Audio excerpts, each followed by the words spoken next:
So as I've talked about in two of my recent videos, my company fired me last week. It's a combination of racial harassment, in which I was thrown under the bus, and panic over the coronavirus. Unless I see any reason to assume otherwise, this is what I'm looking at right now. Unless they tell me something, give me more information that can indicate to me otherwise. Now, are we panicking over the virus? Are they panicking over the virus? Well, actually, my charge against them is more serious. I charge them with ignoring the science and going instead with the politics. So this whole thing where this African-American woman got stirred up into a panic, into a frenzy to come after me, to accuse me of trying to kill black folks with COVID, came about from the fact that my company was playing politics with the virus and not paying attention to the science. And I've been demonstrating that. And every time I go look at this, the case gets stronger. So let's go to the Texas COVID dashboard and look at some numbers. Okay, if you look at the final number, that 0.00119, basically, that's a final number in the math. A little more than 1 out of 1,000 people die from this virus who actually get the virus. So your odds are a little less than 1 out of 1,000. A little more. Now, if you look at that final number, 2.7 million have gotten the virus, roughly, so far. We're this far in to the virus outbreak. The virus is growing, the number of people getting the virus is growing, but the growth is declining. So before we've even reached 10% of the population, it's already starting to decline. So if we're extremely unlucky, we'll reach 15% of the population. So 85% of the people aren't even going to have to worry about the virus. Those who get it, only 1 out of 1,000 are going to die. Chill out. So less than 10% of the population have it. This doctor here says as many as 80% of any given population might not even be vulnerable to this virus at all.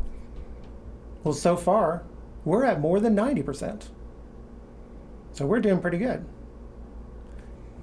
This doctor says the death rates could be as low as 1 out of 1,000, but his numbers were saying, very conservatively, 3 out of 1,000, but he says that's probably too high.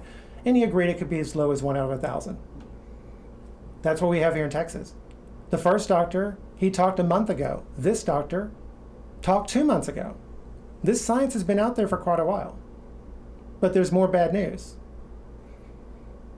Because unless you have reason to assume otherwise, you assume that a virus is dose dependent, which means, and you actively look for reasons to assume otherwise. You see if maybe this is not true, because this is important. Because if it's dose dependent, low dose means low sickness. If you even get sick at all, high dose is high sickness. So what does that mean? That means in areas where you get low dose exposure to the virus, like at our work, in a grocery store, in a restaurant, you're not going to get sick, but it's constantly going to be presenting itself against your immune system, which means your immune system is constantly going to be tuning itself against that virus in case you get a high dose exposure. You're better equipped to deal with it. So as I said in the other videos, not only are you ruining our immune system in general, by making us wear all the masks, all the wipe downs, all that kind of stuff, but it turns out you are almost certainly ruining our ability to fight that specific virus. The numbers in Texas support that this is a perfectly well-behaved virus in that respect. When we opened the restaurants, deaths went up. Why? Because our immune system in general had been weakened from the lockdown. It was weakened specifically in relation to the virus. And then they started dropping like a rock. And then we opened the bars, and so we had high dose exposure. And we started getting, the hospital started filling up, and we had the death rates go up, egged on by Black Lives Matter, the protest against George Floyd, which my company supported.